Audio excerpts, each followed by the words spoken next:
إن الحمد لله الأكرم الذي خلق الإنسان وكرم وعلمه من البيان ما لم يعلم فسبحان الذي لا يحصى امتنانه باللسان ولا بالقلم نشهد أن لا إله إلا الله وحده لا شريك له ونشهد أن سيدنا وحبيبنا ومولانا محمدا عبده ورسوله الذي أرسله بالحق بشيرا ونذيرا وداعيا إلى الله بإذنه وسراجا منيرا فقد قال الله تعالى في كلامه المجيد وفرقانه الحميد أعوذ بالله من الشيطان الرجيم بسم الله الرحمن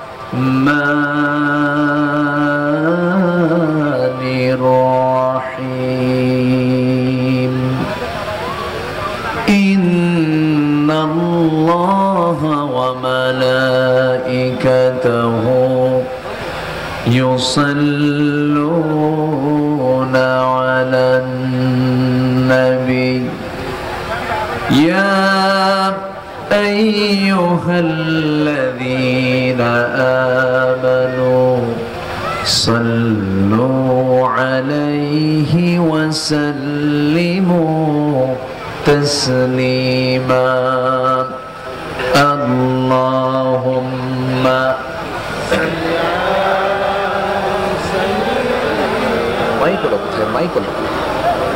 mic band কোথায় mic সামনে وعلى آل سيدنا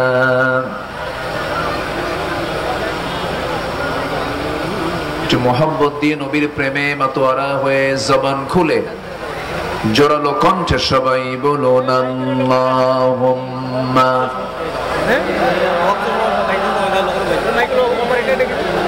আওয়াজ হচ্ছে না আওয়াজ হচ্ছে তো এখানে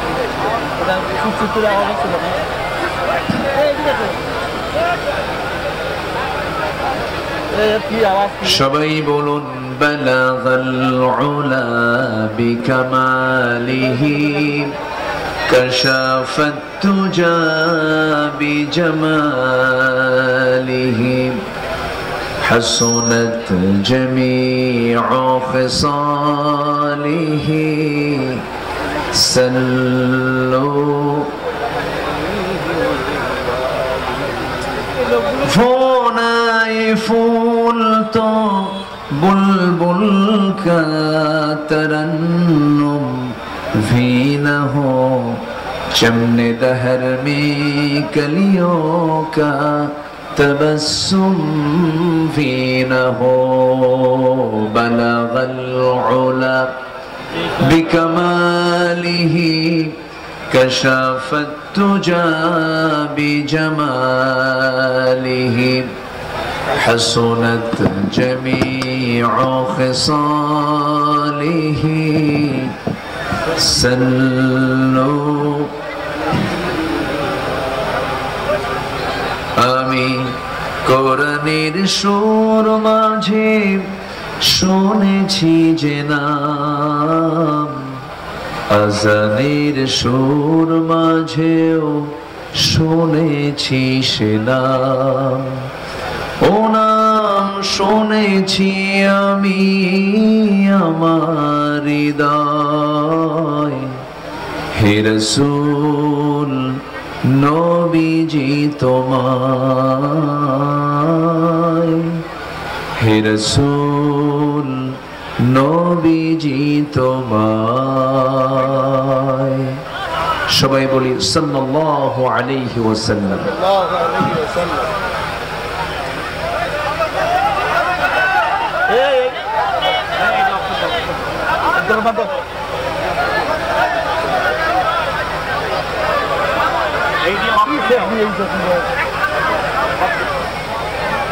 বৃহত্তর খুলনা অঞ্চলের ইসলামী আন্দোলনের অন্যতম সূতিকাগার, ইসলামের দুর্গ সাতক্ষীরার তালা উপজেলার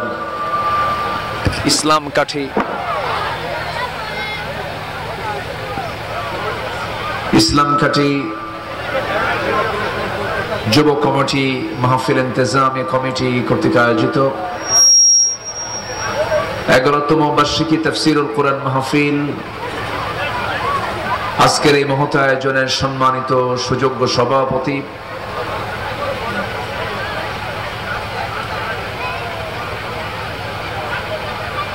জনাব ইসলামকাঠি সাব রেজিস্ট্রি অফিসের সম্মানিত জামে মসজিদের সম্মানিত সভাপতি সাব রেজিস্ট্রার ইসলাম দরদি ব্যক্তিত্ব জনাব মাহমুদুর রহমান, আজকের প্রোগ্রামের বরেণ্য প্রধান অতিথি মাননীয় সাতক্ষীরা 1 নির্বাচন আসনের সাবেক সাংসদ, বরেণ্য অতিথি মাননীয় চেয়ারম্যান মহোদয়, কথা বলেছেন মাওলানা রবিউল ইসলাম।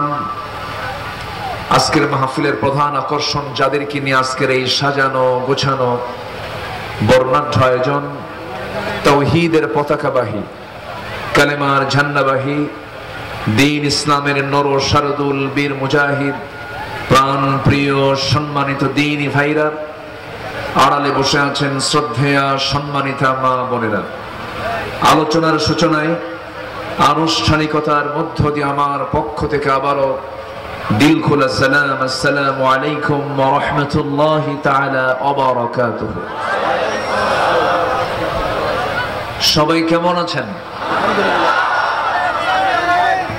আমাকেও প্রশ্ন করে ফেলেছেন।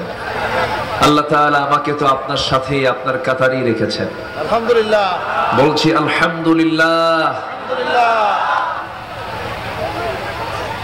যে মেশিনটা কিসের চলে? মেশিন বিদ্যুৎ নাই নাকি? এখানে কি বিদ্যুৎ নাই? বিদ্যুৎ থাকলে সমস্যা কোথায়? কিন্তু এই আওয়াজ তো বিরক্তিকর। আপনারা যদি মেশিনও রাখেন আবার কথাও শোনেন, তো ওটা তো দুজন আওয়াজ করতেছে, এগুলো বুঝতে হয় না, এগুলো তো পালস বুঝতে হয়। একটা আওয়াজ তো দূরে রাখতেন, কোন বিল্ডিং এর ওয়ালের পিছনে রাখতেন, আওয়াজটা আসতো না, বঞ্চা আওয়াজ আসে, তাহলে এটা কেমন হলো? ফাইদা কুরিআল কুরআনু ফাসতামিউ লাহু ওয়া আনসিতু, চুপ থাকো। মেশিন কি চুপ আছে? মেশিন তো কথা কয়। এটা কেমন হলো? এগুলো ডেকোরেটর যারা, এগুলোর দায়িত্ব, এগুলো মাথায় রাখতে হয় তো, এগুলো বিষয় সব কি একসাথে হয়? মহান রব্বে করিমের শুকরিয়া যে মহান আল্লাহ সুবহানাহু ওয়া তাআলা দীর্ঘ প্রায় 1.5 যুগ পর একটি সুন্দর, একটি অনুকূল পরিবেশ 54,000 বর্গ মাইলের, 56,000 বর্গ মাইলের সোনার বাংলাদেশের সোনার মানুষেরা দেখতে পেয়েছে। আগে মাহফিলে মঞ্চ উঠতেই দিত না, আমি তো সাতক্ষীরা আসতেই পারি নাই, আমাকে ঢুকতেই দেয় নাই ফেরেশতারা, তাই না? ফেরেশতা কেন বললাম? ওরা নাই তো এখন, ওরা আছে, দেখা যায়, চোখে ধরা পড়ে না।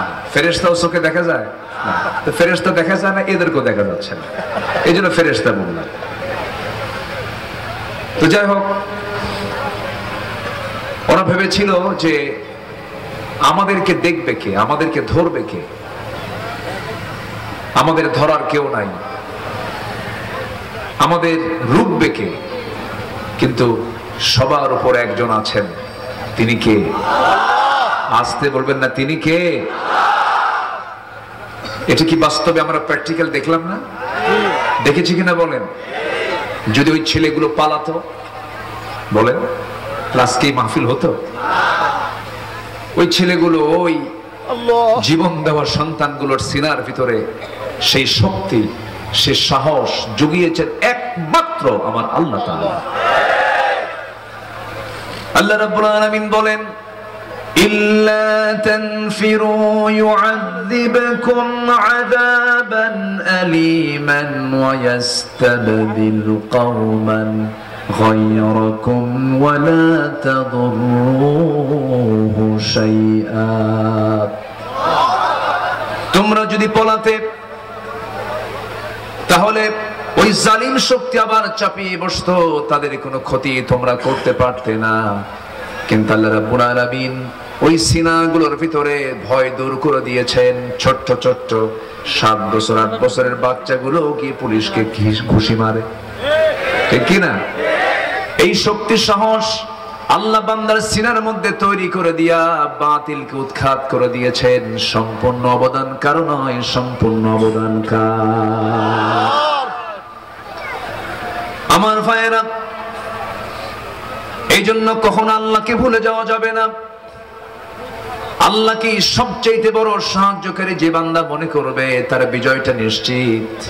আল্লাহ রাব্বুল আলামিন সুন্দর করে তো বলে দিয়েছেন, আলা ইন্না হিজবাল্লাহি হুমুল গালিবুন। সাবধান, আল্লাহর দলরাই বিজয়ী হয়ে যাবে। কার দলের বিজয় হবে? আল্লাহর দলের বিজয় হবে। আমার বন্ধুগণ, আমরা দুনিয়াতে কেউ বাঁচতে আসি নাই, সব মরে যাব। প্রধানমন্ত্রীর ভিতরে যে হার্ট আছে, কয়টা হার্ট? একটাই হার্ট। আমার আপনার মধ্যে কয়টা হার্ট? একটা হার্ট। এরপরে আমার আপনার চোখ কয়টা বলেন? মৌলিক চাহিদাগুলো একরকম করেছেন না ভিন্ন রকম করেছেন? একরকম করে দিয়েছেন। আমি যে অক্সিজেন নাকে নেই, প্রেসিডেন্টও সে অক্সিজেন নাকে নেন। সব কিছু সমান সমান করেছেন। বাহ্যিক কিছু একটু আমাদের দেখতে মনে হয় তিনি বুঝি খুব আরামে আছেন না। সবার যত এসেনশিয়াল বিষয়গুলো সব সমান করে দিয়ে বলছেন, বান্দা আমার কাছে ফিরে আসতে হবে। আমি তোকে এই দুনিয়াতে যে লক্ষ্যে পাঠিয়েছে সেই লক্ষ্য তুই পূরণ কর। সময় কিন্তু চলে যাচ্ছে। পৃথিবীতে সবচেয়ে মূল্যবান জিনিস হলো সময়। মূল্যবান জিনিস কি? সময়। এই যে বসে আছেন, এইরকম মূল্যবান সময়গুলো সব কাজে আমরা ব্যয় করব। এই যে বসে আছি আমরা, এটা কত কাজে আসবে একদিন চিন্তা করা যায়? অথচ আমরা সময়গুলো হেলায় ফেলায় নষ্ট করে ফেলি। আল্লাহ রাব্বুল আলামিন বলেন, হুয়াল্লাযী খালাকাল মাউতা ওয়াল হায়াতা লিয়াবলুয়াকুম আইয়ুকুম আহসানু আমালান ওয়া হুয়াল আজিজুল গফুর। তিনি সেই মহান প্রভু যিনি মৃত্যু জীবন সৃষ্টি করেছেন। এই টাইমটা দিয়েছেন যেন তিনি বুঝে নিতে পারেন তোমাদের মধ্যে কোন কোন বান্দাগুলো ভালো আমল করে যেতে পারে। নেক আমলের চ্যালেঞ্জ আমাদের। খারাপ কোনো কাজের দিকে যাওয়া যাবে না। ইমানদার বান্দার লক্ষণ হলো সারা দিনে হঠাৎ করে দুই একটা ভুল হতে পারে, সঙ্গে সঙ্গে চোখের পানি ফেলে কেঁদে নেবে কার কাছে? আল্লাহর কাছে। ভালো বান্দার বৈশিষ্ট্য। কিন্তু খারাপের ঠেলায় ভালো খুঁজেই পাওয়া যায় না। খারাপের ঠেলায় ভালো খুঁজেই পাওয়া যায় না। ইসলামী সমাজের বৈশিষ্ট্য হলো সমাজের মধ্যে ভালো কাজের পরিমাণটা বেশি থাকবে, মন্দ কাজ খুব কম থাকবে। এগুলো বন্ধ করার জন্য তারা সচেষ্ট থাকবে। আর অনিসলামী সমাজের বৈশিষ্ট্য হলো খারাপ কাজগুলো বেশি থাকবে, খারাপ কাজগুলো বেশি থাকবে, ভালো কাজগুলো চোখেই পড়বে না। আমার বন্ধুগণ, বুকটা ফেটে যায়। আমরা যে দেশের নাগরিক, 1971 সালে দেশ স্বাধীন হলো। আজকে 2025 সাল, টানা 53-54 বছর চলে গেল। আজকে ফলাফল কি? দেশে কত সরকার আসলো গেল, দেখলাম সব ফলাফল হলো আমার আপনার সন্তানরা 60 থেকে 70 লক্ষ সন্তানরা মাদকাসক্ত। কি ফলাফল? আজকে গোটা দেশের 20 কোটি মুসলমানের বসবাস যে বাংলাদেশে, ওই সুন্দরবন থেকে বান্দরবান, টেকনাফ থেকে তেতুলিয়া, রূপসা থেকে পাথরিয়া, ওই পঞ্চগড় থেকে কক্সবাজার পর্যন্ত এই সুন্দর সোনার বাংলাদেশের যেখানে 20 কোটি মুসলমান, কিন্তু মসজিদে নামাজ পড়ে মাত্র নামাজি মুসলমান মাত্র 5%।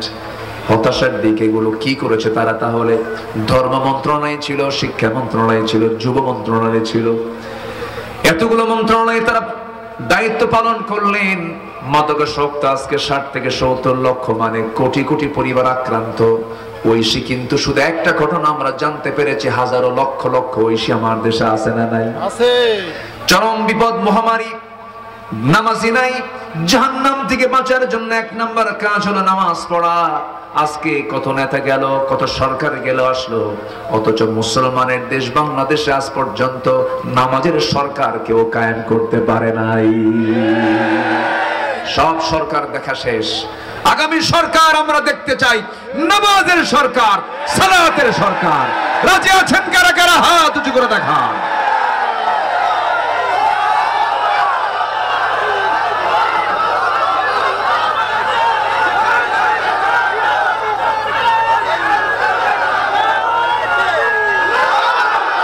আল্লাহ কবুল করেন, জোরে বলি আমিন।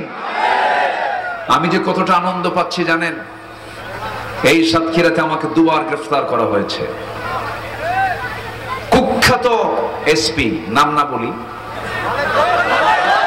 এই কুখ্যাত এসপি আমাকে সাতক্ষীরার ভোমরা, আমার একটা মাহফিল ছিল, সেখান থেকে টোটাল ডিবি টিম নিয়ে মাহফিল শেষে আমাকে গ্রেফতার করে থানা হাজতে নিয়ে আমাকে মানসিক শুধু নয় শারীরিক ভাবেও টর্চার করা হয়। এবং যে গালিগুলো শুনেছি আমি, একজন বিসিএস ক্যাডারের মুখের ভাষা হচ্ছে সম্পূর্ণ বেশ্যাখানার ভাষার মতো।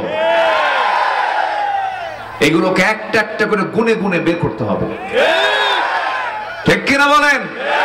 কোন শত্রুর ক্ষমা নাই। আলেম, এদেশের কিংবদন্তি আল্লামা সাইদিকে 2 মাস ধরে রিমান্ডে নিয়ে হিন্দু পুলিশ দিয়ে তার গালে থাপ্পড় পর্যন্ত মারা হয়েছে। এগুলো সব একটা একটা করে নথি আমরা বের করছি। আমরা ক্ষমা করতে জানি, ক্ষমা করব না কেন? কিন্তু কিছু অপরাধীর ক্ষমা নাই। একই অপরাধ কোন অশিক্ষিত লোক করলে তাকে ক্ষমা করা যায়, কিন্তু যে জাগ্রত জেগে থাকা ঘুমন্ত মানুষকে কখনো জাগানো যায় না। এরকম কিছু লোক আছে না? আসতে বলবেন না, আছে না নাই? আমাকে বলে যে আপনাদের মতো এই সমস্ত জঙ্গিদের 2 পা উল্টায়া ফ্যানের সঙ্গে টাঙ্গায় পেটা দরকার। এই সমস্ত বক্তব্যগুলো তারা আমাদের কানে শুনিয়েছে। এটা শুধু সবচেয়ে দুর্বল যেটা, এর আগে তো আরো বহু কিছু আছে। এই সমস্ত ভাষা হচ্ছে দেশের বিগত 16 বছরের প্রশাসকদের ভাষা। যারা অ্যাডমিনিস্ট্রেশন চালিয়েছেন তাদের মুখের ভাষা হচ্ছে এই ভাষা।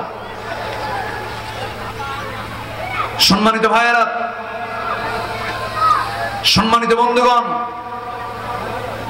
শহীদের রক্ত, আলেমের রক্ত যেহেতু বাংলার জমিনে পড়েছে, এটাই প্রমাণ হয় আগামী দিনের সূর্য আমার দেশে ইসলামের সূর্য। আপনার বিশ্বাস হয় না? আমার বিশ্বাস 16 আনা হয়। আমার বিশ্বাস 16 আনা হয়। জোরে বলে ইনশাআল্লাহ। মাহফিল বন্ধ ছিল 18 বছর। চট্টগ্রামের এই দেশের সবচেয়ে বড় মাহফিল, যেটা আমাদের কলিজা, আমাদের নয়নের মণি আল্লামা শহীদ দেলোয়ার হোসেন সঈদ রাহিমাহুল্লাহর হাতে গড়া চট্টগ্রামের সেই রজব আলী প্যারেড ময়দানের মাহফিল 18 বছর বন্ধ রেখেছিল ওরা। এবছর শুরু হয়েছে। আল্লাহ পাক এই নগণ্য গোলামকে দিয়ে এই মাহফিল এবছর শুরু করেছেন। এই মাহফিলগুলো ওরা বন্ধ রেখেছিল। সিলেটের আঞ্জুমানে খিদমতে কোরআনের মাহফিল ওরা বন্ধ রেখেছিল। আল্লাহ পাক আমাকে সেই মাহফিলও এবার সেই মঞ্চে, সেই ময়দানে কথা বলার সুযোগ আল্লাহ পাক আমাকে করে দিয়েছিলেন। পাবনার দারুল আমান ট্রাস্ট, শহীদ নিজামী এবং মাওলানা শহীদ আব্দুস সোবহান সাহেবের সেই স্মৃতি বিজড়িত দারুল আমান ট্রাস্ট 2010 সালে আল্লামা সাঈদীর শেষ মাহফিল ছিল। 30 জুন গ্রেফতারের পর 2011, 12, 13, 14 এই 4 বছর 3 দিন করে 12 দিন সেই মাহফিল আমি করেছিলাম। এরপর 14 থেকে নিয়ে 15 থেকে নিয়ে এই 24 পর্যন্ত 25-এ করেছি। 24 পর্যন্ত ওই ফেরেশতারা যেতে দেয় নাই, বরং উল্টা মামলা দিয়েছিল। সেটাও এবছর মাহফিল আমরা শুরু করেছি, বলি আলহামদুলিল্লাহ। এই 6 মাস অস্থায়ী সরকার যারা ক্ষমতায় আছেন, শুনেছেন কি কোথাও জঙ্গি অভিযান চলেছে? কোথাও শুনেছেন জঙ্গি অভিযান? কোথাও শুনেছেন কোন র‍্যাব অথবা চিতা কোন বাহিনী কি জঙ্গি অভিযানে কোথাও গিয়েছেন? নাই। তাহলে জঙ্গি অভিযানের যে আমরা নিউজগুলো শুনতাম, এটা কি জঙ্গি অভিযান না জঙ্গি নাটক? জঙ্গি অভিযান না জঙ্গি নাটক? এই নাটক আর 6 মাস দেখি না, কারণ নাটক দেখবো কেমনে? নাটকের যিনি প্রডিউসার প্রযোজক তিনি এখন নাই, দিল্লি গিয়ে বসে আছে, ঠিক কিনা? কি বাড়ি দিল্লি? মামু বাড়ি। মামু বাড়ি কি বাড়ি? মামু বাড়ি। আল্লামা সাঈদী বলেছিলেন কথাটা কত সুন্দর, অক্ষরে অক্ষরে আল্লাহ পাক মিলায়া দিয়েছেন। আল্লাহু আকবার। বহু কিছু করেছ ওরা। এখন আমাদের দায়িত্ব কি জানেন? সময় নষ্ট করা যাবে না, শত্রুকে সুযোগই দেওয়া যাবে না, সময় নষ্ট করা যাবে না 1 সেকেন্ডও। আমরা আদর্শ নাগরিক হব, জোরে বলি ইনশাআল্লাহ। চাঁদাবাজি করা যাবে? এখনো কিন্তু চাঁদাবাজি চলছে। চাঁদাবাজি যারা করছেন মাথায় রাখবেন, একজন তো পালাতে নিয়ে সময় পায় নাই, শুধু ভাঙ্গা হেলিকপ্টারে গিয়ে দিল্লি গিয়ে পড়ছে। এমন সময় আসতে পারে এরকম, যদি বেশি বাড়াবাড়ি যদি হয়ে যায়, আল্লাহ তো সহ্য করবেন না। এরা তো ভাঙ্গা হেলিকপ্টার পাইছে, যারা চাঁদাবাজি করছেন ভাঙ্গা হেলিকপ্টারও খুঁজে পাবেন না। একটু বললাম আমাদের ঠিক হওয়া দরকার। তো কি ঠিক হওয়ার দরকার আছে না নাই বলেন তো? একটু আগের কথা মনে করেন, ঘুমাতে পারেন নাই, কত কষ্ট হয়েছে, এগুলো ভুলে যাবেন কেন? ভুলে গেলেই তো সমস্যা, বলে যাওয়া যাবে না। শোনেন, চোরেরও টাকা আছে, ডাকাতেরও টাকা আছে, আছে না নেই বলেন তো? আছে। দেখেন না, একটা পড়ে আছে দেশের সবচেয়ে বড় একজন ধনী দরবেশ। বসে আছেন, টাকা নেই, টাকার অভাব আছে নাকি বলেন তো? প্রচুর টাকার মালিক, সে 1 নম্বর ধনী আমার দেশের, 1 নম্বর টপ লিস্টেড ধনী। কি লাভ হলো? লাভ তো কিছুই হলো না। শেষ পর্যন্ত এমন কট খাইলে ভুল করে আবার নৌকে চড়ছে। কোস্ট গার্ড গিয়ে ধরেছে আইনমন্ত্রীকে। আইনমন্ত্রী, স্যার চিনছি, চলেন থানায় চলেন। আমি কি একা আসছি? আমি একা যাবো নাকি? আমার সঙ্গে, আমি তো জামাতের সাথে আসছি। কিসের সাথে? জামাতের সাথে আসছি। জামাতের সাথে কই? কে? যে দেখো বসে আছে, কে মাথার চুল কালো, মুখে দাড়ি নাই, গেঞ্জি পরা লুঙ্গি পরা লোকটা কে? ভালো করে দেখো, ভান ধরছে, ওটাই দরবেশ। ধর্মের ব্যবসা আমরা করি না। আমাদের দাড়ি ওই 18 বছরও ছিল, এখনো আছে, সামনেও থাকবে। জীবন দেব, নবীর সুন্নাহকে নষ্ট করব না। সামান্য এক বিপদ আসছে, নবীর সুন্নাহ শেষ, কাইটা সফান সফা ক্লিয়ার করে ফেলছে। আমাকে সময় দিচ্ছেন তো নাকি? ভাবছিলাম যে আমি আজকে মাইক পাবো কিনা, যাকে আল্লাহ মাইক কপালে জুটাই দিছে, বলি আলহামদুলিল্লাহ। মেহমানকে বসায় রেখে ঠিক না, কোরআনের মাহফিল তো, তাই না? এটাকে বুঝতে হয়। যারা বাইরে 1 সেকেন্ডও যাবেন না, কারণ নামাজ শৃঙ্খলা শেখায়। একদম প্রোগ্রাম সূচি লিখবেন, একদম 1 সেকেন্ডও কম বেশি হবে না। এটা হচ্ছে আদর্শ মাহফিলের বৈশিষ্ট্য আমাদের দেশে। যাক, আজকে তাও এখানে আগে ভাগে পাইছি। আমার দেশে এমন অঞ্চল আছে, যেরকম ময়মনসিংহ অঞ্চলে বছর 2 আগে মাহফিল ছিল। আমি 8টায় মাহফিলে গেলাম, বললো হুজুর খাওয়া দাওয়া করে শুয়ে পড়বো। তো বললাম শুয়ে পড়বো, তো উঠবো কখন? হুজুর 1 ঘন্টা আগে উঠায় দেওয়া হবে আপনাকে। আমাকে ডাক দিল হলো রাত 2:30টায়। বললো হুজুর আপনি কি এবছর 1 ঘন্টা আগে তুলে দেব? আমাকে 3টা উঠায় দিয়ে বলে হুজুর গত বছরের প্রধান বক্তা উঠছিল হলো 4টায়, এবার একটু প্রমোশন হয়েছে রাত মাত্র 3টায়। সেদিক থেকে তো আমরা ভালোই আছি, বলি আলহামদুলিল্লাহ, জোরে বলি আলহামদুলিল্লাহ। তাহলে আমাদের সময়কে নষ্ট করা যাবে? আমরা কি বিফলে যাব না সফল হব? আমরা কি ব্যর্থ হতে চাই না সফল হতে চাই? পরামর্শ নেব কার কাছ থেকে? আল্লাহর কাছ থেকে। আসুন একটু লাইনে লাইনে আসি, সোজা কোরআন থেকে আমরা কথা বলি, আল্লাহর পরামর্শ আমরা নেব। আল্লাহর পরামর্শই সবচেয়ে উত্তম পরামর্শ। আল্লাহ বলছেন আমি তোমাকে কিছু পরামর্শ দিচ্ছি বান্দা, এই পরামর্শগুলো কাজে লাগালে তুমি সফল হবে। মোটামুটি 9টি 10টি পয়েন্ট আমি কথা বলতে চাচ্ছি, খুব বেশি সময় দেব না, আমি দিতেও পারবো না। আজকে এই মাহফিলটা খুব অল্প সময়ে নেওয়া, আজকের মাহফিল কমিটি খুব অল্প সময় ডেটটা নিয়েছেন। আমার প্রোগ্রাম ছিল মূলত মাগরিব পর, তো সেটা ঠেলে চলে গেছে আরো 1 ঘন্টা পর। এশার নামাজও হয় নাই, হ্যাঁ এশার নামাজও হয় নাই। নামাজ, এশার নামাজ শেষে পড়লেও কোনো নামাজের চুল পরিমাণ কোনো ক্ষতি হবে না, এটা ভাববেন না কখনো, এটা নিয়ে ফতুয়া কেউ দিবেন না। আবার সমস্যা নাই, নামাজ আমরা মাহফিল শেষেই পড়বো, জোরে বলি ইনশাআল্লাহ। আচ্ছা, তাহলে আমরা সফল হতে চাই। সফলতার আরবি আল্লাহ তাআলা কোরআনে বিভিন্ন ভাষা প্রয়োগ করেছেন। এক জায়গায় বলেছেন ফাউজুন, ফাজ, আবার কিছু জায়গায় বলেছেন তুফলিহুন, ফালাহ। এরকম করে আল্লাহ রাব্বুল আলামিন বিভিন্ন পরিভাষা ইউজ করেছেন। আমি যে আয়াতই বলবো সেখানে দেখবেন যে ফাউজুন শব্দ আছে, অথবা তুফলিহুন, মুফলিহুন, এই শব্দগুলো আপনারা পাবেন। খুঁজে খুঁজে এগুলো বের করে নেবেন। সময় কম, ব্যাখ্যামূলক ভাবে আমি বলতে পারবো না, শুধু 10টা পয়েন্টে আমি আলোচনা শেষ করে আমি শেষের দিকে চলে যাব। মায়েরা কি মাহফিল আসছে? পুরুষের চাইতে মেয়েরা বেশি, লেডিস ফার্স্ট। মেয়েরা সবসময় ফার্স্টই হয়, তারা মার্কেটে যেতেও ফার্স্ট, তারা মার্কেটেও যায়, বেশি বেশি যায়, এটা খুব সওয়াবের কাজ, ভালো। আচ্ছা, আমাকে এখন সময় দিচ্ছেন তো সবাই বলেন?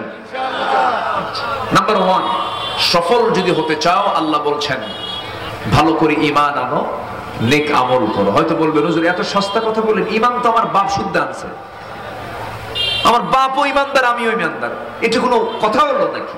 এটা কি বললেন আপনি? এটা 1 নম্বরে নিয়ে আসলেন। কিন্তু না, এটাই মাদার, এটাই হচ্ছে মূল মাস্টার, ঈমান। এটা কি বলেন তো? যেন ঈমান বলেন, কি বলেন? ঈমান, এটা হলো মূল বিষয়। গোটা দুনিয়ার সমস্ত সম্পদের মালিক আপনি, সব সম্পদ আপনি দান করলেন, কিন্তু ঈমান নাই, কাজ হবে না। গোটা দুনিয়ার ধনীর তালিকায় একজন অন্যতম ধনী হলো বিল গেটস।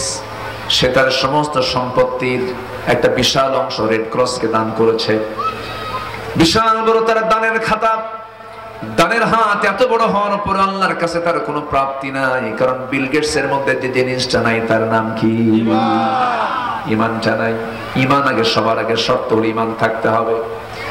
আবু তালেব সারা জীবনে রাসূলের জন্য যা কিছু করেছেন অনেক সাহাবী পর্যন্ত করতে পারেন নাই, কিন্তু আবু তালেব সাহাবীর বাপ ছিলেন, সাইয়েদনা আলীর বাপ ছিলেন, এরপরে জাফর বিন আবু তালিব জাফরের বাপ ছিলেন। বড় বড় দুজন সাহাবীর বাবা, নবীজির আপন চাচা হওয়ার পর এত খেদমত রাসূলের জন্য করলেন। এত খেদমত কোনো কাজে আসবে না, কারণ সেই নবীর চাচার মধ্যে কি ছিল না? ঈমান ছিল না। ঈমান হলো সবচাইতে বড় সম্পদ।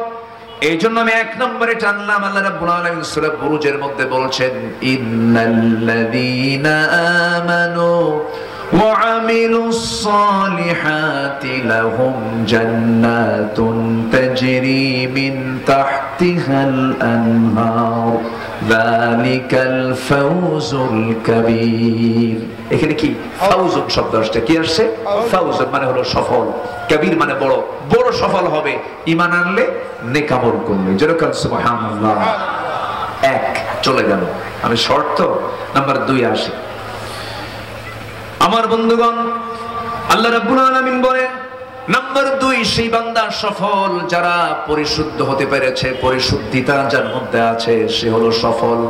قد أفلح من تزكى وذكر اسم ربه فصلى بل تؤثرون الحياة الدنيا والآخرة خير وأبقى إن هذا لفي الصحف الأولى صحف إبراهيم وموسى جربنا الله أكبر কোন বান্দা সফল قد أفلح فلح আফলাহ শব্দটা এখানে এসেছে ওই বান্দাই সফল যে তার নফসকে পরিশুদ্ধ করতে পেরেছে আমার রাসূল একদিন সাহাবা একরামকে বলছেন আত-তাকওয়া হা হুনা আত-তাকওয়া হা হুনা তাকওয়া হলো এই জায়গায় যে জায়গায় নফস থাকে আমার নবীজি বললেন আলা ইন্না ফিল জাসাদি লামুদগাতান ইযা সালুহাত সালুহাল জাসাদু কুল্লুহু ওয়া ইযা ফাসাদাত ফাসাদাল জাসাদু কুল্লুহু আলা ওয়াহিয়াল কলব মানুষের গোটা দেহের মধ্যে এমন একটা গোশতের টুকরা আছে যেটা ঠিক থাকলে গোটা দেহ ঠিক থেকে যায় আর যেটা ঠিক না থাকলে গোটা দেহ নষ্ট হয়ে যায় সাবধান সেই গোশতের টুকরার নাম হলো কলব যেরকম সুবহানাল্লাহ অনেক শহীদের শাহাদাত বানচাল হয়ে যাবে অনেক আলিমের ইলম আল্লাহর কাছে মূল্যহীন হয়ে যাবে ওই হাদিসটা আমার জন্য চরম টেনশনের কারণ হয়ে যায় মাঝে মাঝে একটা হাদিস আসছে রাসূল বলেন অনেকের শহীদের শাহাদাত ক্যান্সেল হয়ে যাবে কিয়ামতের দিন আল্লাহ বলবেন ও আল্লাহর বান্দা তুমি কি করে আসছো বলো আল্লাহ তোমার জমিনে তোমার দিন কায়েম করতে গিয়ে শহীদ হয়েছি আল্লাহ বলবেন না মানুষ তোমাকে শহীদ বলে আখ্যা দেবে মানুষের জন্য তুমি যুদ্ধে অংশগ্রহণ করেছিলে আমি তোমাকে শহীদ হিসেবে কবুল করি নাই আলেমকে বলা হবে আলেম তুমি কেন আমার কাছে আজকে কি বলো তো তোমার পরিসংখ্যানটা কি তোমার জীবনের আমলনামা কি আলেম বলবে তোমার খুশির জন্য দিন অর্জন করেছি না না মানুষ তোমাকে বাহবা বলবে তোমার প্রশংসা করবে মানুষের প্রশংসার জন্য তুমি এমন আলেম হয়েছো ইলম হাসিল করেছো যাও জাহান্নামে দানবীরকে বলা হবে দানবীর কিসের জন্য দান করেছো আল্লাহ তোমার প্রতি তোমার খুশির জন্য দান করেছে না না নাম না বললে তোমার মন খারাপ হয়ে যেত তুমি মানুষের জন্য দান করেছো আজকে তুমি জাহান্নামে চলে যাও আমার বন্ধুগণ এই জন্য সবার আগে সব আমল কবুল হওয়ার আগে কি শুদ্ধ হওয়া দরকার বলেন কি নফসটা শুদ্ধ হওয়া দরকার قد أفلح من زكاها وقد خاب من دساها আমার বন্ধুগণ সফল হওয়ার জন্য নফসকে পরিশুদ্ধ করতে হবে নফসের আমরা প্রায় শুনি নফসকে বোঝানোর জন্য আমরা তিনটা পরিভাষা কোরআনে আছে নফস রূহ কলব নফস রূহ কলব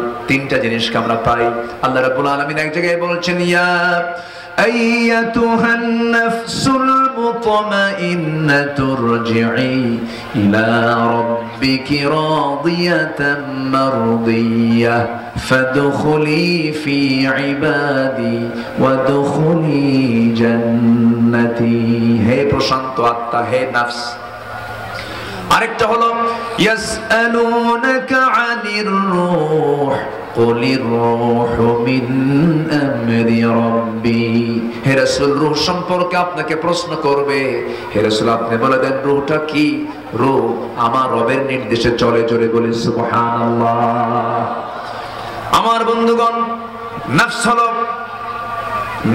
ইহকালীন চেতনা নফসটা হচ্ছে ইহকালীন চেতনা আইন প্রণয়ন বিভাগ লেজিসলেটিভ রূহটা হলো প্রশাসন বিভাগ অ্যাডমিনিস্ট্রেটিভ এরপরে কলবটা হলো ফেডারেটিভ বাস্তবায়ন বিভাগ নফস খারাপ কিছু চায় নফসের চাওয়াটা খারাপ নফস চায় হিংসা করতে নফস চায় জমির আইল ঠেলতে নফস চায় অমুকের সঙ্গে মারামারি করতে নফস চায় রাগারাগি করতে নফসের প্রথম পদক্ষেপটা হলো খারাপ কিন্তু করা যাবে না রূহ এখানে বাধা দেয় আল্লাহু আকবার বলেন রূহ এখানে বাধা দিয়ে ফেলে রূহের কাজ হলো পরকালীন চেতনা সেই নফসকে বলে না না এটা করা যাবে না আমার বন্ধুগণ নফসের খারাপ কিছু দিক হলো লোভ লালসা নাম্বার 2 হলো অতি লোভ বেশি আশা করা নাম্বার 3 হলো রাগ এবং ক্রোধ নাম্বার 4 হলো মিথ্যা কথা বলা নাম্বার 5 হলো গীবত পরনিন্দা করা নাম্বার 6 হলো হাসাদ হিংসা বিদ্বেষ করা নাম্বার 6 হলো কৃপণতা করা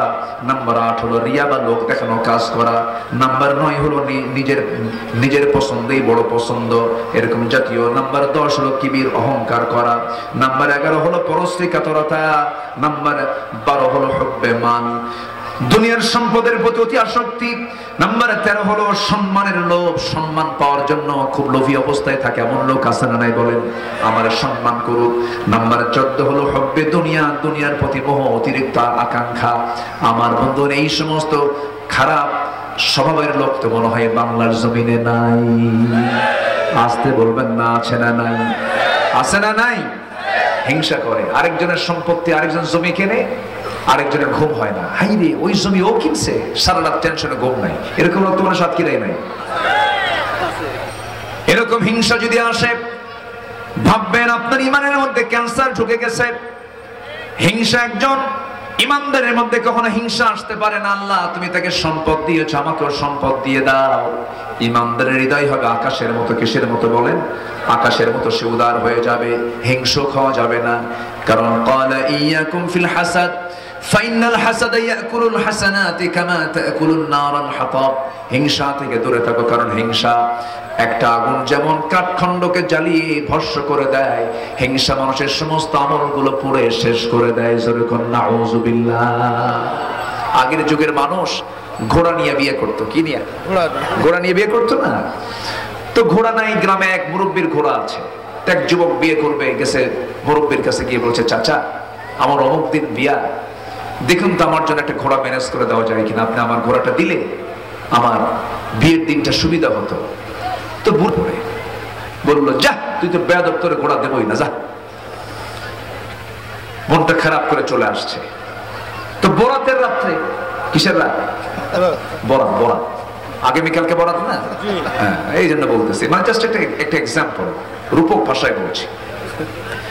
কদর রাত সামনে আসছে। কদর রাত্রে গিয়ে দোয়া করতেছে, যাকে ঘোড়া দেয় নাই, যে বিয়ে করবে, কদর রাতে দোয়া করতেছে, আল্লাহ জীবনে তোমার কাছে তেমন কিছু চাই নাই, আজকে আমার জন্য কিছু চাবো না, আমার খুব কষ্ট হচ্ছে, আল্লাহ দয়া কইরা যেন ওই বুড়ার ঘোড়াটা যেন আজকের মধ্যে মরে। কি কথা কি বুঝতেছেন? আজকের মধ্যেই যেন ঘোড়াটা মরে, এই দোয়া করে মসজিদ থেকে বের হয়ে চলে আসছে। বাড়িতে এসে দেখে মার চোখে পানি। তার মা কান্দে। কে মা, তুমি কান্দো কেন? কি হয়েছে? কে বাবা বলিস না, তোর গরুটা মরে গেছে। কি মরছে? তোর মরা কিন্তু ঠিকই মরছে। মালাকুল মউত কি আশা বাদ দিয়েছে? মালাকুল মউত কিন্তু ঠিকই আসছে, কিন্তু ঘোড়ার কাছে গেছে না গরুর কাছে গেছে? কার গরু?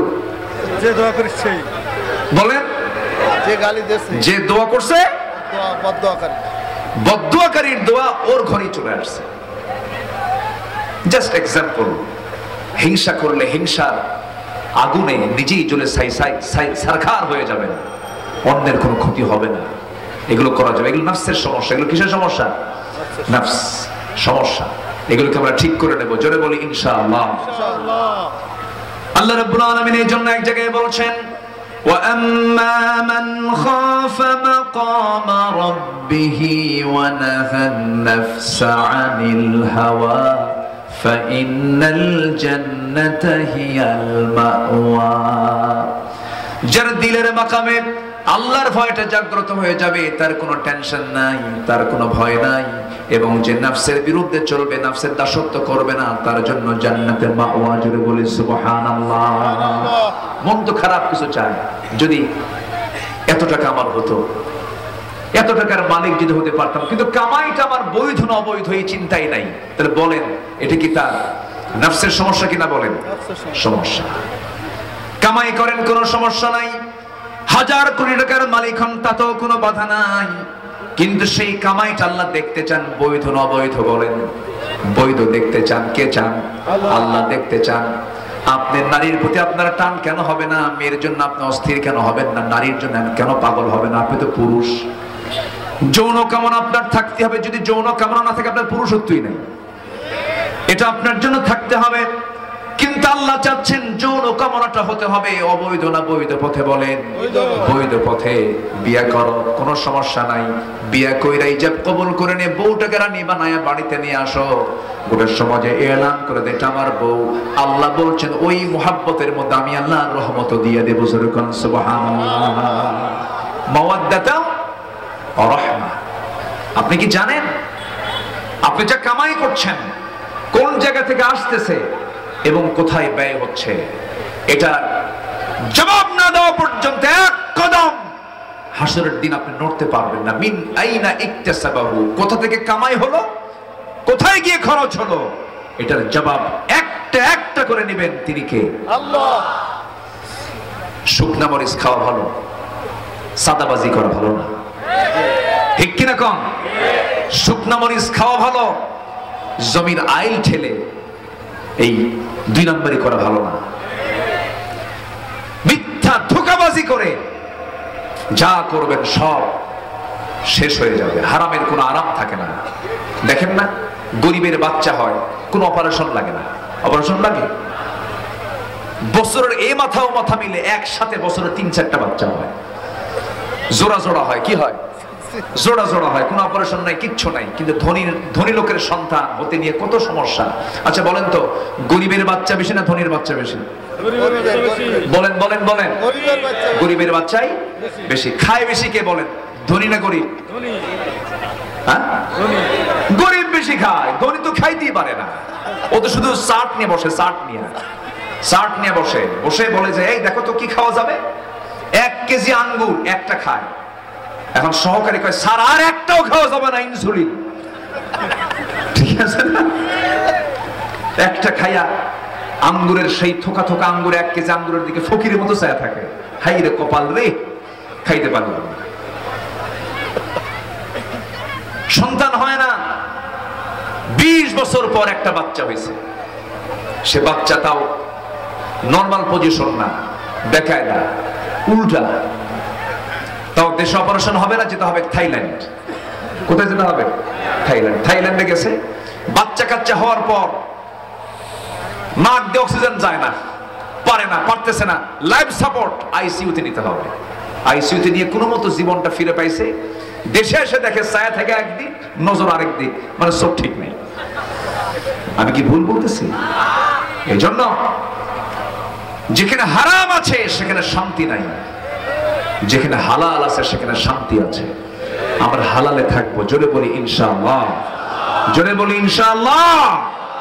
এই জন্য আগে কিসের ট্রিটমেন্ট করতে হবে? নফসের। বলেন কিসের বলেন? নফসের ট্রিটমেন্ট করতে হবে। নফস নারী চায়, গাড়ি চায়, বাড়ি চায়, সবকিছু চায়, কিন্তু না, সব চাইলে হবে না, বৈধ পথে আয়। নফসের ট্রিটমেন্ট করতে হবে। নফসের ট্রিটমেন্ট করবো আমরা কি দিয়া বলেন তো? কি দিয়া? কোরআন নামে ট্রিটমেন্ট করবো না, করা যাবে না। নারীর দিকে তাকাবো না আমি কেন?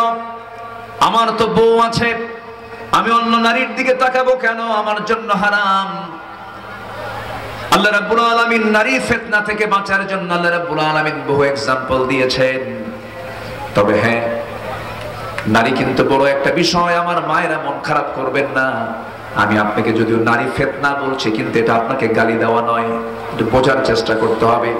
ইবনে মাসউদ রাদিয়াল্লাহু তাআলা আনহুকে একদিন বলা হলো, আপনাকে যদি কোনো নারীকে আপনার দায়িত্বে দেওয়া হয়, আপনি কি এটাকে আমানত রক্ষা করতে পারবেন নাকি? তিনি বললেন, গোটা দুনিয়ার সমস্ত সম্পদ আমার হাতে দিয়ে দিবে, আমি নিশ্চয়তা দিতে পারবো, এটার আমানত আমি রক্ষা করতে পারবো শতভাগ, ইনশাআল্লাহ বলে ফেললেন। কিন্তু কালো কুচকুচে, একদম নিগ্র কালো, ঘন কালো, নাক বোঁচা, চুলগুলো খাড়া খাড়া, দেখতে সুন্দর, শ্রীহীন একটা নারীও যদি আমার আমানতে দিয়ে দাও, আমি আব্দুল্লাহ ইবনে মাসউদ সাহাবী বলছে, আমার নিশ্চয়তা নাই আমি আমানত রক্ষা করতে পারবো কিনা। কি কথা কি বুঝতেছেন আপনারা? সেই নারীকে আজকে অফিসে, আদালতে, রিসিপশনে, সব জায়গায় পিছনে রাখছে না সামনে রাখছে?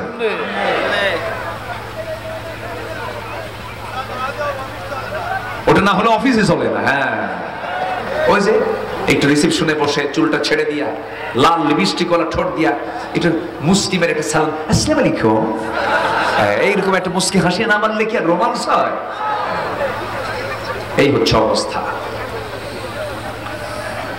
নফসের ট্রিটমেন্ট আগে করতে হবে।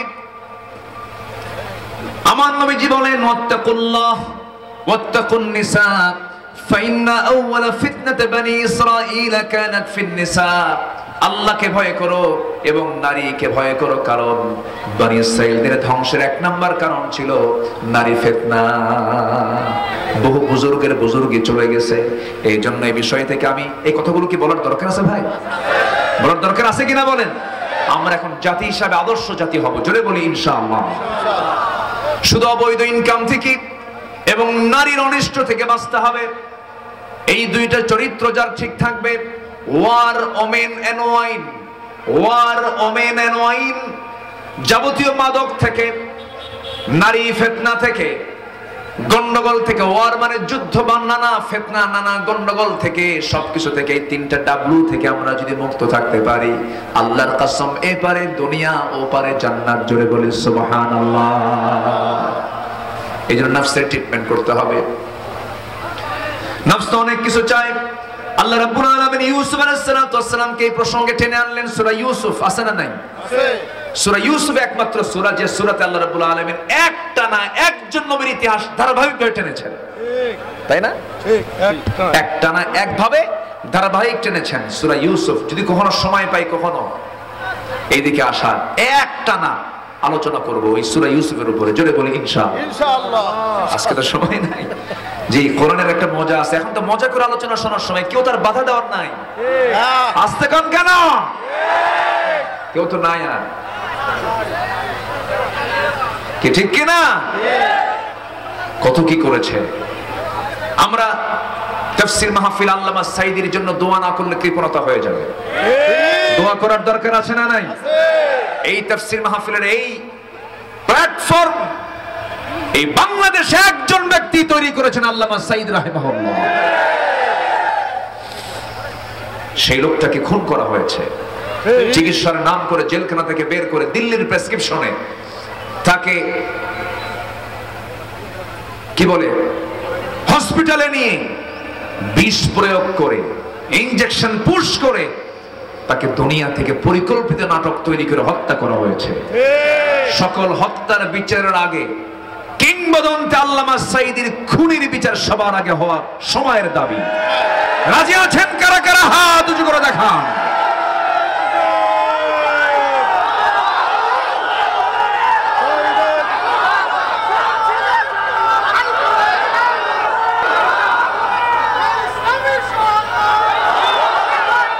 আল্লাহ কবুল করুন, জোরে বলে আমিন।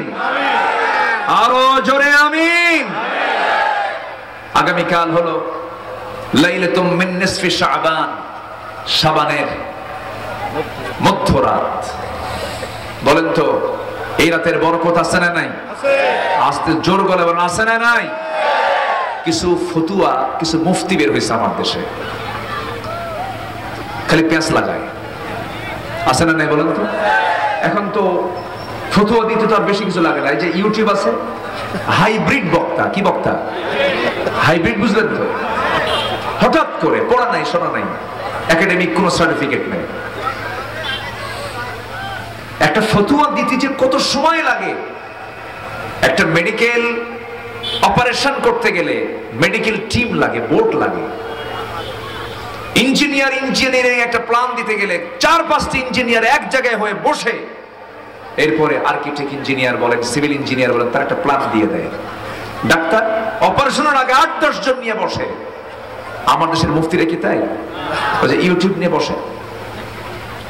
কিয়ামত পর্যন্ত হরতাল হারাম। শুনছেন আপনারা? শুনছেন?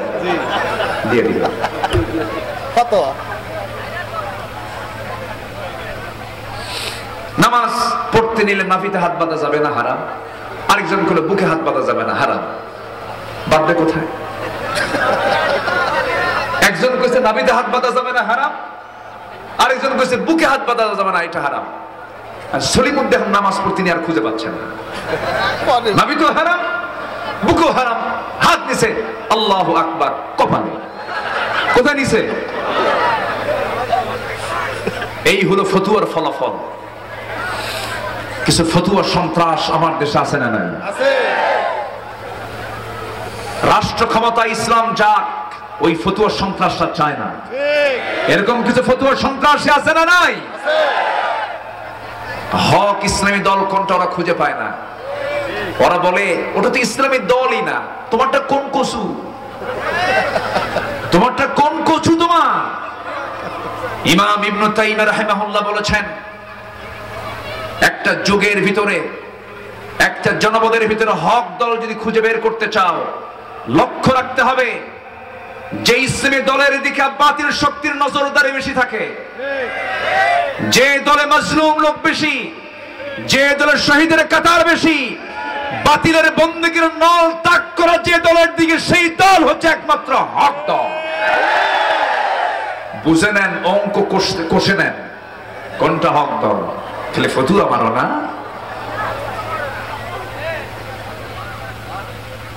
কথা বলবো, আমাদের নামাজের ফতুয়া নাভি বুকের হাত মাসলাকে দরকার না সুদ বন্ধ করা দরকার? হ্যাঁ, আপনি নাভি তো হাত বাঁধেন নাই, বুকে হাত বাঁধেন নাই, তাও নামাজ হবে। আল্লাহু আকবার ছেড়ে দিচ্ছেন, তাও নামাজ হবে। হবে না? আমার সাথে এক হাজি গেছে হজ করতে, তুমি নামাজে দাঁড়াইছি, আমার পাশে এক নাইজেরিয়ান নিগ্রো কালো, ও নামাজ আল্লাহু আকবার হাত ছেড়ে দিচ্ছে। নামাজ শেষ করে এখন ওই মুসল্লিকে হুজুর এর নামাজ কি? কিন্তু তুই ফতুয়া দিতে আসছিস দেখে না, শুধু দেখবি, শুধু কোনো ফতুয়া দিবি না। এখানে বহু মুফতি আছে, দেখতেছে এটা জায়েজ আছে, তুই আবার প্রশ্ন করিস কেন? এর জাতিরও সমস্যা আছে, এর জাতিরও সমস্যা আছে না নাই? এমনি প্রশ্ন কর, এত প্রশ্ন কেন? প্রশ্ন বেশি করেছে বনি ইসরাইলরা। আমাদের কথা একটাই, সুদ আগে বন্ধ হতে হবে, জেনার লাইসেন্স বন্ধ করতে হবে, মদের আইন নিষিদ্ধ করতে হবে। সব সরকার দেখা শেষ, আগামী সরকার নামাজের সরকার আমরা দেখতে চাই। রাজি আছেন কারা কারা? হাত উঁচু করে দেখা।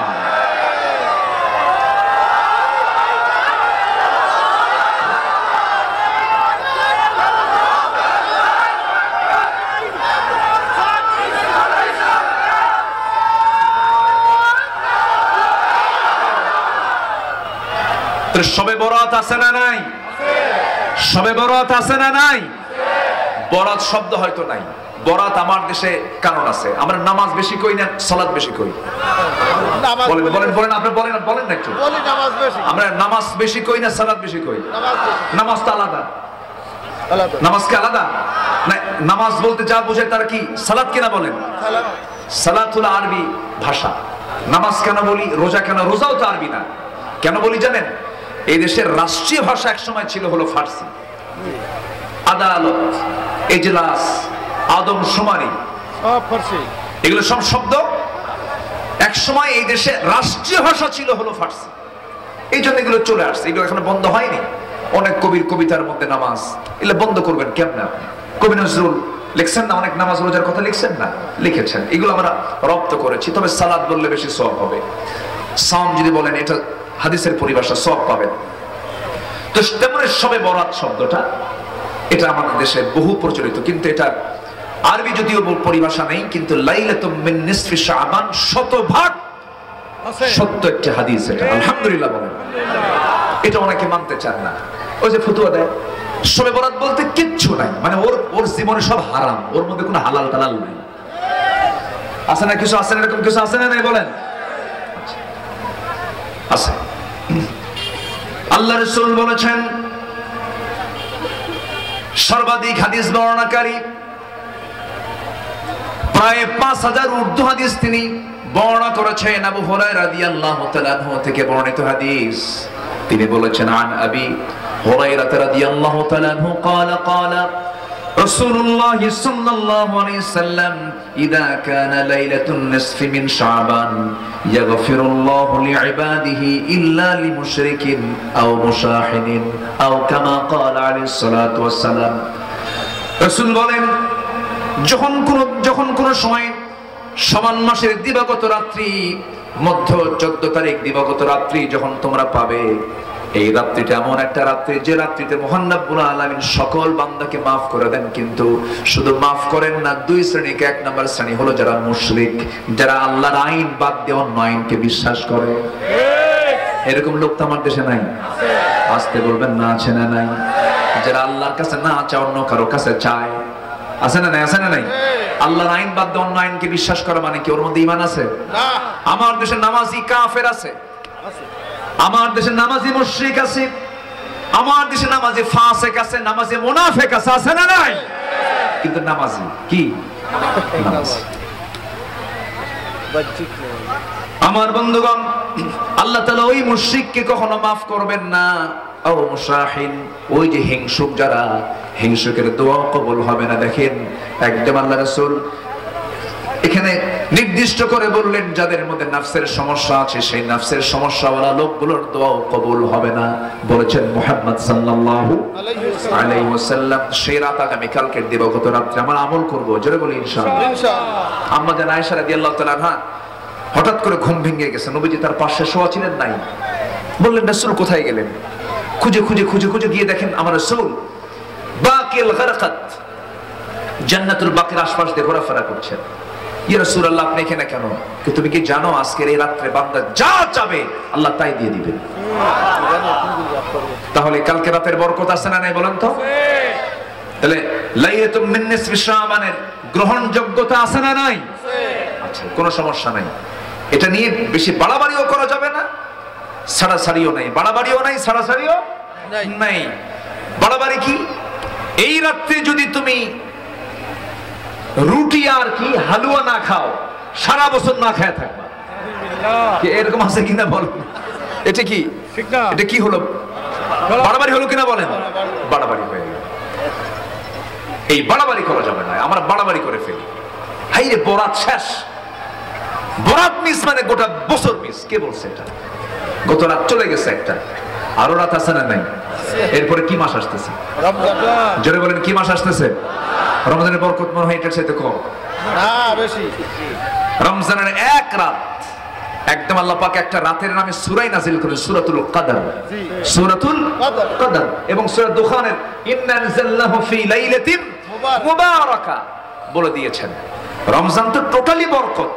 আমার নবী গামছা বেঁধে আমলে নামতেন এবং শাবান মাসে সবচেয়ে বেশি রোজা রেখেছেন মুহাম্মদ সাল্লাল্লাহু আলাইহি ওয়াসাল্লাম।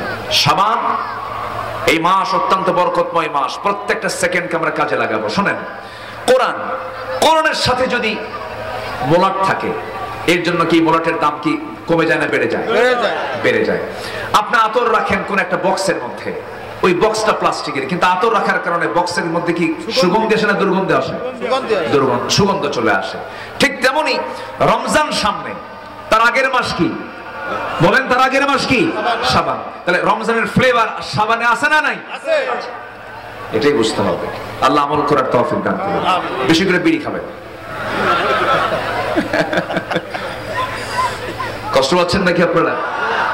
এত সুন্দর মানুষ আপনারা, আমি খুবই খুশি হয়েছি। বহুদিন পরে আসলাম। আল্লাহ আমাদের অংশগ্রহণকে কবুল করুন। আল্লাহ আমাকে কত ভালোবাসেন না? কি ভালোবাসা দিয়েছেন আমাদের! কত যে জগদ্দল পাথর আমাদের মাথা থেকে সরে গেছে ভাই। আমি প্রবাসে যখন যেতাম, বাইরে যখন যেতাম, প্রবাসীদের কান্না। হুজুর ৬০টা মামলা নিয়ে দুবাই আসছে। কয়টা? বলতে ৬০টা মামলার হাজিরা দেওয়ার যদি প্রয়োজন হয়, ওর কি চাকরি করার দরকার আছে? এগুলো কোনো কথা ছিল বলে? আমার তো 18 বছর, এই 16 বছর একটা দিন মাহফিল করে আমি আরাম পাই নাই। মাহফিল মঞ্চে উঠলেই কিরামুন কাতিবিন, কিরামুন কাতিবিন। কি যে অত্যাচার গুলো করেছে। 2018 সালে নির্বাচনের আগে আমাকে ধরে নিয়ে চলে গেল। বাড়িতে মাহফিল করে সে শুয়ে পড়ছি। 250 পুলিশ। কত? অনেক বড় সন্ত্রাসী তো, দৌড় মারি। আলেমরা দৌড়ায় না, আলেমরা পিঠ দেখায় না, বুক দেখায়। ঠিক কিনা? আলেমরা কখনো পালায় না। আমারে ধরে নিয়ে চলে গেল থানায়। ওসি মহোদয় আমার দিকে তাকায় আছে, কিন্তু কথা কয় না, চুপচাপ। প্রায় 10 মিনিট। কিছুক্ষণ পর দেখি ওসি সাহেবের চোখ দিয়ে পানি পড়ে। বললাম, কান্দেন কেন হুজুর? খুব আসামি মনে হচ্ছে আমাকে। এটা কাজ করলাম আমি, ঠিক হলো না, কিন্তু কি করবো হুজুর, বাল বাচ্চা আছে, চাকরি বাঁচান তো ফরজ। আমি বললাম, ইমান বাঁচান তো নফল। মামলা আরো কিছু যোগ দিয়া পাসপোর্ট ভারী কইরা। জান্নাতের পাসপোর্টে মামলা কম হবে না বেশি হবে? বেশি হবে। আর মামলা টামলা। জজ আমার দিকে তাকায় চেনে, কিন্তু কিচ্ছু করার না, খেলে মাথায় করে নয়, মানে জামিন হবে না। মানে ফরম্যাটই যে ওইরকম, উনি জামিন দিতেও পারবেন না, আইনই যে নাই ওটা পাঠায় দিল। কারণ ওই যদি জামিন দিয়ে দেয় তখন উল্টা মামলা হবে ওই জজের বিরুদ্ধে, আরেক সমস্যা। পরে আমারে পাঠায় দিল, জেলখানায় ঢুকলাম, বড় গেট দিয়ে ঢুকতেছে, এক বুড়া চাচা দেখি সামনে, আমার সামনে দাঁড়ায় গেছে। আমার দেখে এমন খুশি হলো মনে হয় আকাশের চাঁদ পাইছে। সালাম একখান দিয়ে বলে, হুজুর আপনি জেলখানায় ঢুকছেন, খুব খুশি হলাম। বললাম খুশি হলেন কেন? মাহফিলে যাই, কত দূর থেকে ওয়াজ শুনি, এত সব জীবনে আপনার সঙ্গে একটু মোলাকাত করব, মুসাফা করব, নসিবে জোটে নাই, কত সুন্দর সামনে ধরা দিয়েছেন, দোয়া করে আপনি জেলখানায় থাকেন। এই তো পরে চাচাকে বললাম, চাচা এই শীতের ভিতরে, তখন নভেম্বর মাস, শীত পড়ে গেছে, বললাম চাচা এই শীতের ভিতরে বুড়া মানুষ, দাঁত একটাও নাই, নাতিবুদ্ধি দিয়ে জেলখানায় কোন কাম করে আসছেন কে বাবা? বোমা হামলা, বোমা হামলা। কি কথা কি বুঝতেছেন? উনি ঠোঁটকাটা মানুষ তো, মজা করে কথা বলে বলতেছে। এই হলো চিত্র। আমরা একটা লেডিস ফেরাউনকে বিদায় দিয়েছি, ঠিক কিনা? ফেরাউন দেখিনি, কিন্তু আমাদের চোখে কিছুদিন আমাদের তাদের চিত্র দেখেছি, ঠিক কিনা? আল্লাহ তুমি একটি সুন্দর কল্যাণ রাষ্ট্র গঠন করার জন্য ওমরের মতো একটা শাসক বাংলার জমিনে দিয়ে দাও, যিনি বঙ্গভবনের বাসিন্দা হবেন, বাইতুল মুকাররমের খতিব হবেন, এমন একজন শাসক আল্লাহ তুমি জুটায় দাও। জোরে বলি আমিন। সম্মানিত ভাইয়েরা, সময় তো অল্প। আমি এখানে মাগরিবের পর মূলত সময়টা দিয়েছিলাম, সেখানে অনেক রাত হয়ে গেছে। একটা পাখি আকাশে ওড়ে, এক ডানায় না দু ডানায়? আমার আরেকটা ডানা পড়ে আছে আরেক জায়গায়। এক ডানা হলো, আরেক ডানা কাফার না করলে পাখি তো উড়বে না, ওরা তো গালিগালাজ শুরু করে দিবে। হুজুররা কিন্তু অসুস্থ হয় না, হুজুরের ডাক্তার, হুজুর ডাক্তার অসুস্থ হয়, বিশ্বাসই করে না। এক ডাক্তার বলে, হুজুর আমি তো বিপদে, কেন? আমি যে অসুস্থ হই, রোগী বিশ্বাসই করে না। কে ভাই আমি অসুস্থ, যেতে পারতেছি না, জ্বর। আপনি কিসের ডাক্তার, আপনার অসুখ হয়?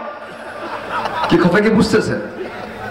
আমাদের একই অবস্থা। আমরা যদি কোনো বেকায়দায় পড়ে অসুস্থ হই, বিশ্বাস করে না। না, হুজুর কোনোদিন বেকায়দায় পড়ে না, হুজুর আল্লাহর ওলি, কেন অসুস্থ হবে? এই কেউ উঠবেন না, আমরা একসঙ্গে দোয়া করে বের হবো ইনশাআল্লাহ। জি, আমরা সফল হতে চাই, সবাইকে নামাজ পড়বো ইনশাআল্লাহ। বিড়ি খাবো না, নামাজ পড়বো, বান্দার হক নষ্ট করবো না, হিংসা করবো না। কারা কারা একটু হাত তুলে দেখেন দেখি, জোরে বলি ইয়া আল্লাহ। আমাদেরকে 5 ওয়াক্ত সালাত আদায় করার তৌফিক তুমি আল্লাহ দিয়ে দাও। জোরে বলি আমিন, আরো জোরে আমিন, আরো জোরে আমিন। বসুন। ব্যাগ কি দিয়েছিলেন ভিতরে? না, আগে একবার দিয়েছিল, আগে একবার দেওয়া হয়েছে, আরেকবার একটু দেওয়া হোক। একটু দিয়ে দেই ব্যাগ ভাই, কষ্ট নেবেন না। দোয়া করেন, রাষ্ট্র যদি ইসলাম হয়, এই মাহফিলগুলো রাষ্ট্র পরিচালনা করবে ইনশাআল্লাহ। এতদিন না হওয়া পর্যন্ত দেন একটু, জি দেখা যাক ইনশাআল্লাহ। ও আল্লাহ, আবদার তো আছে, জি দেখা যাক, দেখি ইনশাআল্লাহ। উঠে কে দেখেন তো, উঠে কে? এত সকালে উঠবেন না, কেউ উঠবেন না, একটু বসুন না ভাই, প্লিজ প্লিজ। দেন ব্যাগটা দিয়ে দেন। ব্যাগ কই? ব্যাগ চলে আসে। একটু জিকির করি লা ইলাহা, আরো জোরে লা ইলাহা।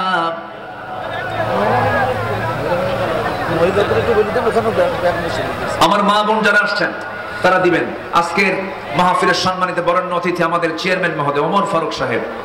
দেখেন, বাংলাদেশের কোন চেয়ারম্যান কিন্তু নাই, আর চেয়ারম্যান নাই। চেয়ারম্যান কোথায় আছে কেউ জানেও না, কিন্তু দেখেন আমাদের গোলাম ফারুক সাহেব, তিনি কিন্তু ঠিকই আছেন, কারণ ওই চেয়ারম্যান না, উনি হচ্ছেন আসল চেয়ারম্যান। বলি আলহামদুলিল্লাহ। আল্লাহ কবুল করুন, আমিন। যে উনি দিয়েছেন মনে হয় 10,000 না, ও 5,000, তার এস্টিমেট ভুল হয়ে গেছে। আচ্ছা জি, জোরে বলি আলহামদুলিল্লাহ। আল্লাহ কবুল করুন। আর কে আছেন? আমরা সবাই দেব। আল্লাহ তুমি সবাইকে দিল থেকে দেওয়ার তৌফিক দাও। জি, আমরা সবাই দেই। জিকির করি সুবহানাল্লাহ আলহামদুলিল্লাহ। ওরে আল্লাহ বলি দেন তো। জি, আর কে ভাই? কোথায় ব্যাগ? কোথায় ব্যাগগুলো তো আমি দেখছি না। একটা ব্যাগও তো আমরা দেখতে পাচ্ছি। এত পরে কেন? দ্রুত গতিতে যে যা পারি, এবং রাস্তায় বিভিন্ন পয়েন্টে আমরা একটু দাঁড়ায় থাকি, আমরা সবাই দেব। আমাদের কমিটির ভাইরা যারা সবাই একটু খেয়াল করেন, সবার হাতের কাছে চলে যান, সবার হাতের কাছে চলে যান, সবাই দেবেন ইনশাআল্লাহ। তুমি সবাইকে দেওয়ার তৌফিক দাও। আমাদের রেজিস্ট্রার মহোদয়, আজকের মাহফিলের সম্মানিত সভাপতি মহোদয়, আলহামদুলিল্লাহ অত্যন্ত বিনয়ী মানুষ, খুব ভালো মানুষ। আল্লাহ তুমি তার সকল খেদমতকে তুমি আল্লাহ কবুল করো, জোরে বলি আল্লাহুম্মা আমিন। জিকির করে সুবহানাল্লাহ আলহামদুলিল্লাহ লা ইলাহা, আর জোরে লা ইলাহা সুবহানাল্লাহ আলহামদুলিল্লাহ, আর জোরে লা ইলাহা।